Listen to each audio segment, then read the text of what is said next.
Oi meninas, tava meditando, né, sobre o nosso dia, né? Tá chegando o Dia Internacional da Mulher amanhã e eu não podia deixar de falar com vocês, né, e compartilhar uma mensagem que Deus colocou assim no meu coração referente às mulheres, né? A gente, quando vai chegando perto desse dia, eu não sou muito de ficar comemorando dia nenhum, né? Mas eu tava pensando no Dia Internacional da Mulher e na história que rodeia todo esse dia, né? É uma história muito triste, mas é uma história que nos traz, assim, o raciocínio de que o que eu tô fazendo, como que eu sou, né? Será que eu tô mesmo de um modo correto? Será que eu tô sendo a mulher que eu queria tanto ser um dia? Será que um dia eu pensei em ser algum tipo de mulher? É porque tem gente que vai vivendo e não vai pensando em nada, ela não vai tendo desejo de nada, ela vai só vivendo. Mas eu acredito que nós não somos assim, né? Nós somos um grupo de mulheres onde a gente pensa muitas coisas, né? A gente deseja, sonha alto. E eu tava meditando nas mulheres da Bíblia, né? Inclusive eu quero tirar um dia, assim, sabe? Pra começar a meditar sobre cada mulher da Bíblia. Seja aquela que a gente pensa que foi insignificante, sabe? Passou rapidinho na história. Mas eu quero fazer um resumão de todas as mulheres da Bíblia. Eu ainda vou fazer isso. É um propósito que eu quero concluir. E Dia Internacional da Mulher tá chegando. E eu fiquei pensando em qual delas que eu já conheço que se encaixa tanto nessa história, que se encaixa melhor na história do Dia Internacional da Mulher. E aí, quem eu pensei? Em Débora, ela veio na minha mente, a Débora, né? Débora, ela foi uma mulher muito diferente, ela foi muito acima da média, ela assim, não dá nem pra pensar em como foi Débora, quem foi Débora.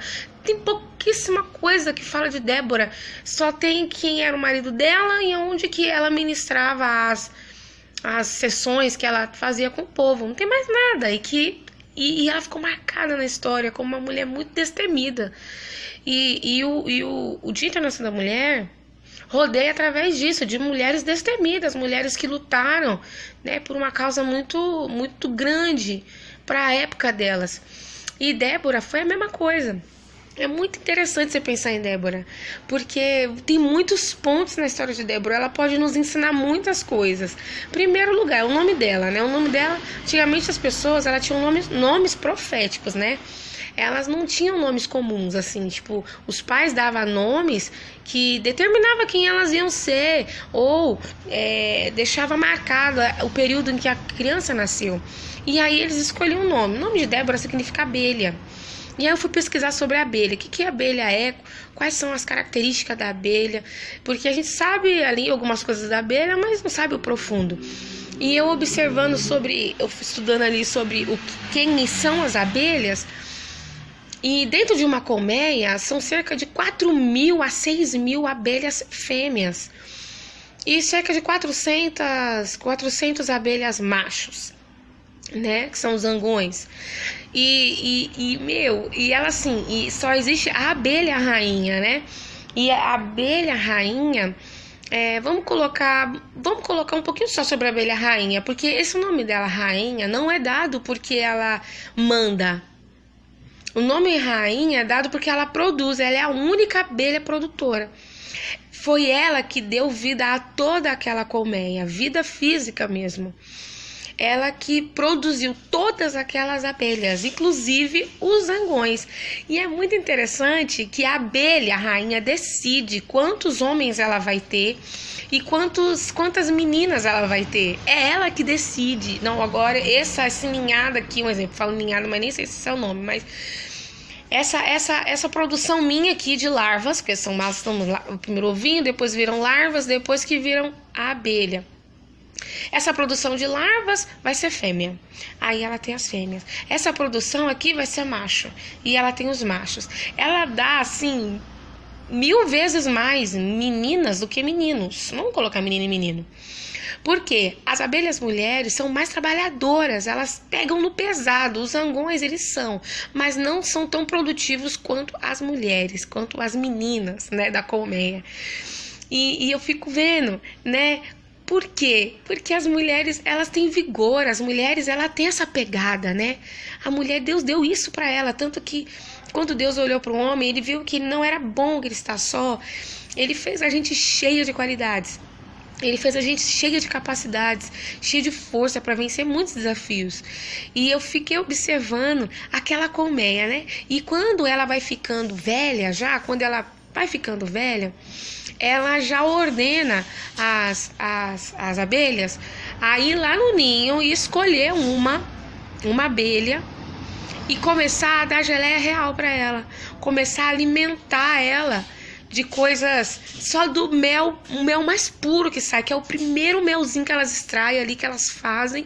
Aquele primeiro é dado para a abelha rainha, para ela continuar com essa produção dela boa, e ela começa a alimentar só aquela larvinha ali, aquela larvinha com essa abelha real, para ela ter as mesmas qualidades que a abelha rainha tem. As outras são servidas o mel mesmo comum, mas para aquela que vai ser a abelha rainha, que vai ser a produtora, que vai ser a mãe de todos, ela é oferecido a ela somente, ela é alimentada com a geleia real. E eu fico observando, né, como que Débora era. Débora, ela era... Eu quero conhecer Débora lá no céu.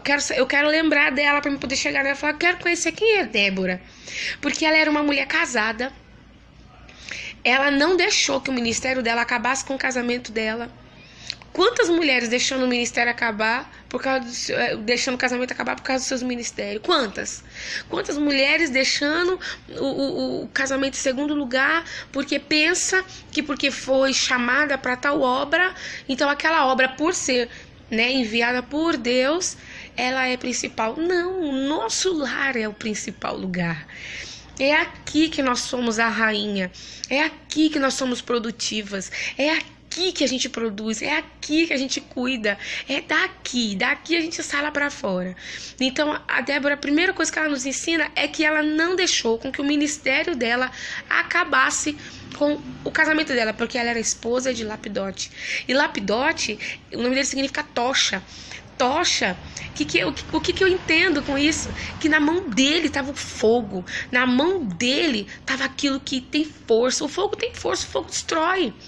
O fogo consome, o fogo aquece, o fogo cozinha comida, o fogo é que provém, sabe, tudo. Do fogo tudo vem, tudo vai. Então, a posse daquela energia toda, aquele vigor, quem aquecia o lar era Lapidote. Quem trazia a providência da comida era Lapidote. Então, assim, coisa linda, né? E ela atendia as pessoas debaixo da palmeira, quer dizer, ela ainda tinha a sutileza e o cuidado de não atender ninguém em lugar fechado, porque poderiam vir homens, né, conversar com ela, mas ela atendia então debaixo da palmeira, porque estava à vista de todas as pessoas aonde é que ela estava conversando. Ela não conversava com ninguém no secreto, ela não tinha amizade com quem não podia, ela não deixava deixa para os outros falar. E quantas mulheres hoje em dia deixando deixa para as pessoas falar, às vezes em postagem em WhatsApp, que é status, postagem em Instagram, postagem em Facebook, mulheres que casadas postando coisas para dar deixa para os outros falar, sabe? Para poder dar pano pra manga, sendo que pano pra manga não funciona, não dá certo, manga tem que ter o tamanho certo. E Débora tinha esse cuidado, ela atendia debaixo de uma palmeira, ou seja, tudo que ela fazia era a olhos claros, ela fazia na claridade, ela não tinha nada para esconder, sabe?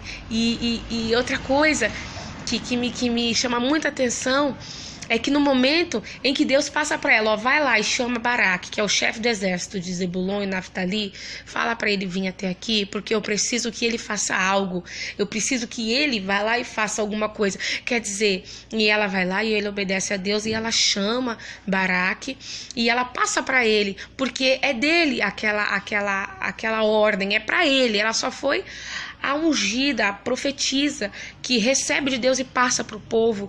E ele olhou para ela e viu segurança nela. Se você for, eu vou. Ele não queria que ela fosse guerrear, porque as armas estavam na mão dos homens, mas um incentivo estava nela, sabe? Ele queria que Débora fosse para ele olhar para ela e falar: se você estiver lá, eu sei que Deus vai estar lá. Se você estiver presente no acampamento, eu sei que eu vou ter Deus comigo. Então que nós sejamos a presença de Deus no local. Sabe, que nós sejamos a presença de Deus no acampamento. Que a gente possa realmente passar essa segurança para os homens, para os nossos maridos, para os nossos filhos, para os nossos pais. Que nós possamos ser essa provedora de segurança. Porque ele queria que Débora fosse, por causa que ele se sentia seguro com ela. Então que nós possamos ser as transmissoras de segurança, que nós possamos ser produtivas como Débora era, por causa do nome dela. Ela recebeu essas qualidades, ela foi mãe daquela nação, e assim como a abelha, a rainha, ela é mãe de toda uma colmeia, ela foi mãe de todo aquele exército, oferecendo para eles a segurança. Amém? Que Deus abençoe cada uma de vocês. Que nós possamos ser como essas mulheres que nos inspiraram. Chega de pegar mulheres que não prestam para muita coisa, para pegar como exemplo. Às vezes uma amiga do trabalho, às vezes uma prima, uma parente, uma tia, sabe? Não importa quem ela seja, se ela foi mal sucedida, ela não me serve como exemplo. Eu tenho muitas mulheres que podem me servir como exemplo. Então que nós possamos pegar o exemplo dessas mulheres e falar: eu quero ser sim produtiva na minha casa, produtiva no meu trabalho, eu quero ser produtiva aonde eu estiver, eu quero transmitir segurança, eu quero ser a presença de Deus no lugar. Amém? Eu amo vocês. Que Deus abençoe as nossas vidas. Que nós possamos ser mulheres de Deus nessa geração. Porque como eu fiz uma fotinha e postei no meu status, no Instagram e no Facebook, parabéns para nós. Porque nunca foi fácil ser mulher. Nunca. Nunca foi fácil. Antigamente era difícil por causa que nós éramos oprimidas. Hoje é difícil porque existe liberdade demais, sabe? Nos tornamos vulneráveis demais. Então, assim, com tanta liberdade, isso nos trouxe perigo, né? Assim como Eva, lá no paraíso, ela teve uma liberdade de ficar sozinha por um tempo. Ninguém sabe porque ela estava só. Também não quero dizer que a gente tem que ficar toda hora grudado com os maridos, mas ela teve tempo suficiente, ela ficou sozinha o suficiente para o inimigo chegar perto dela e fazer o estrago que fez na vida dela, no relacionamento dela, em toda a humanidade em que eles eram responsáveis, sabe? Então ela teve que lidar com um marido que foi obrigado a fazer o que nunca fez. Ela foi obrigada a ver um filho matar o outro filho. Ela foi obrigada a viver com o luto. Ela foi obrigada a viver diante de muitas coisas, porque ela ficou sozinha, porque ela teve liberdade demais para conversar e trocar muita ideia com quem não era para falar. Então, muitas vezes a liberdade excessiva nos coloca em perigo. Então, nunca foi fácil ser mulher. Nunca será fácil ser mulher. Um beijo, eu amo vocês e tenham um ótimo dia amanhã.